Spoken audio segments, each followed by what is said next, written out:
Let me show you how to make commercial cupcakes that can last up to a month outside the fridge or freezer. You know the type you see in the supermarket and you're wondering what kind of recipes are they using to make it. Well, in this video, I'm going to show you the things you need to produce it. Watch till the end to see the secret ingredients that can make it last to a month without putting in the fridge or in the freezer. So let's get started. All you need is your margarine or butter, sugar, baking powder, your cupcake liner, your eggs, your flavor, your flour. Okay? Then the first thing to do is to cream your margarine or butter and sugar together. Okay? You have to cream it until it is pale white and fluffy, like really fluffy. The way you cream your batter is how your cupcakes will turn out. Okay? If you don't cream it to be pale white and fluffy, you will not get a good result at the end. So stay with me while I show you how it's being done.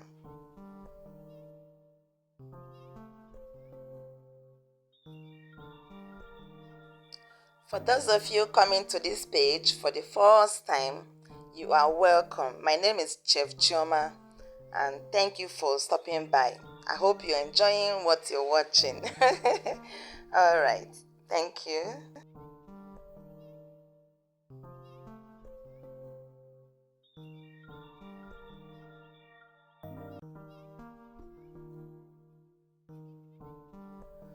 Once you get to this stage, once you achieve this texture, then your batter is almost ready. So the next step is to add the eggs.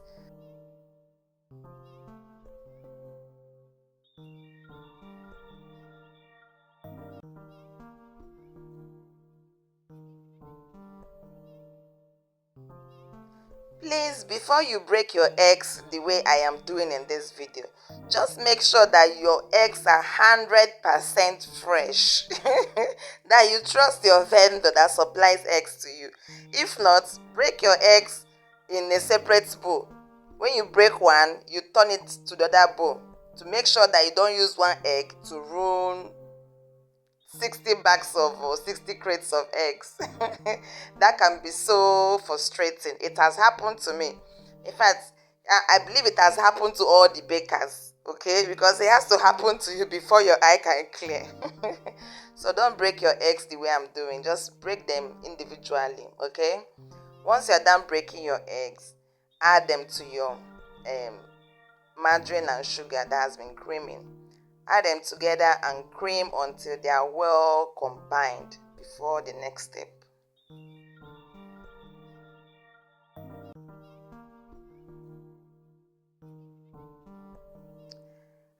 I know for the fact that you are still watching till this moment because you're enjoying what you're seeing and this recipe interests you.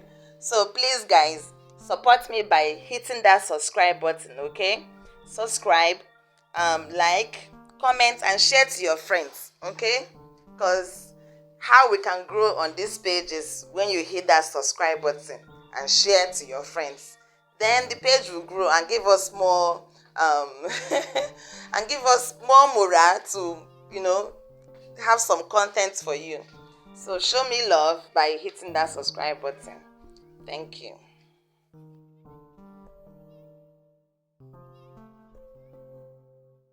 While your eggs are mixing in, combine your dry ingredients, which is basically your flour and your baking powder. Then the two secret ingredients I used, which I will mention very soon. Keep watching. So combine it together and then set aside.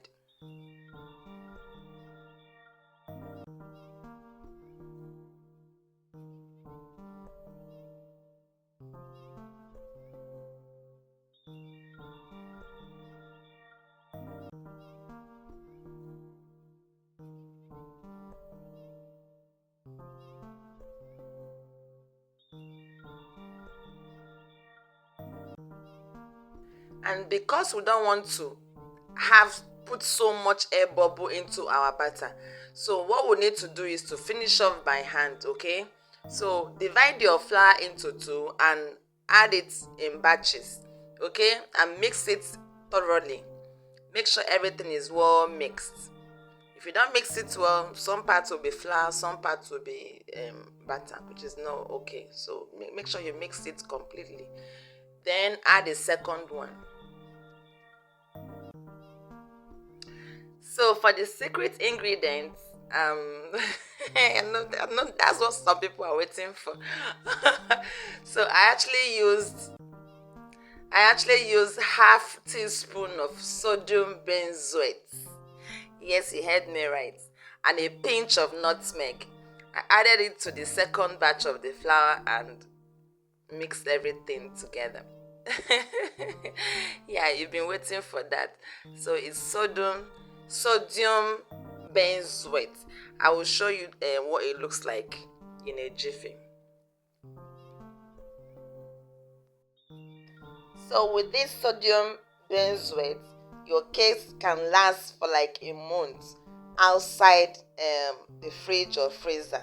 You know, when you package it well and then keep on the counter, it will still stay fresh and your customers will enjoy it. But please guys, please, after baking your cakes, all your cakes in general, please allow it to cool down completely before you package. Before you package.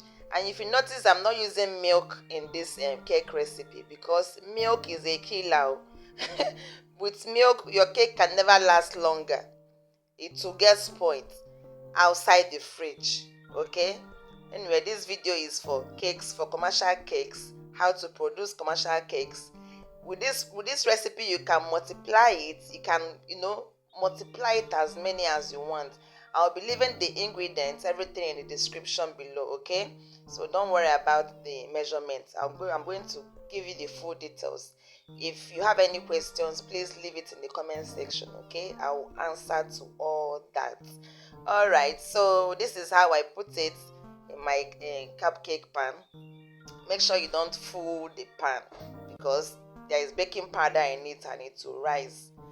So for this 1 pound of flour, 1 pound of margarine, I was able to get 12 cupcakes and 2 6 inches round cake. Yes, that's a lot. Yeah, that's a lot. And I think it became a lot because of the creaming method. So yeah, this is what I got. So after everything, just bake it not in a very low heat, okay? Make sure you preheat your oven before you start baking. Don't go and throw cake in a cold oven. Your cake will sink. You see that kind of cakes after baking, the center will go down. You'll be wondering, what happened to my cake? It's because you threw it inside the cold oven. So make sure you preheat your oven. It's very hot before you put your cake inside. Then now lower it. Don't lower it to the lowest, but medium to low heat, okay? And bake it for about I think 25 to 30 minutes. It should be done. So this is how it looks like. You see how beautiful they look? They are so beautiful and so soft. So now after it comes out from the oven, just allow it to cool down before you now package it well, okay? But the trick I use to also get a very moist cake is I cover it with a foil paper, but I don't really have foil, so I use a rubber bag to cover it when it's still hot, okay? Then keep it and leave it like that until it cools down. So this is the sodium benzoate I used, the preservative. All right, I hope I'm making sense to you. I hope you're learning a lot. All right, so the cake have cooled down completely and it's soft, moist, all that thing that milk can achieve for you. We got it in this video. So you see how it looks like. I didn't bend the cake, and it's not overly sweet. With this recipe, your customers will not be like, oh, the cake is too sugary. If you notice, I did not add salt because the margarine is salty. Don't go and add extra salt to margarine. Your cake could be salty. So this is the packaging idea. You know, when you're supplying to supermarkets, or maybe you want to sell in your own shop. So this is one of the ideas I have for you. You can find this rubber bag in the market where they sell rubber bag for takeaway or whatever. It's not hard to find. And find some fancy ribbon and tie it. Okay, or you can use the bigger one, and bigger one can contain up to 12 cupcakes, depending on how many you want to sell to your people. Okay, please guys, it's very important to do your costing very well. Don't go and do something for free. Do your costing to be able to determine how much you can sell one of your cupcakes. What Mr. A or Mrs. A is selling shouldn't be what Mrs. B should sell. Okay, because where you source your ingredients is different. All right, I don't want to go into costing right now. I think it would be a good topic for another video. So when you're done packaging like this, you can just put your sticker on it, and you have your full cupcake business going. It's not that hard. Okay. These days, anybody who comes out to say they are broke, thank you guys for watching. Please check out other videos as well. I love you guys. Bye.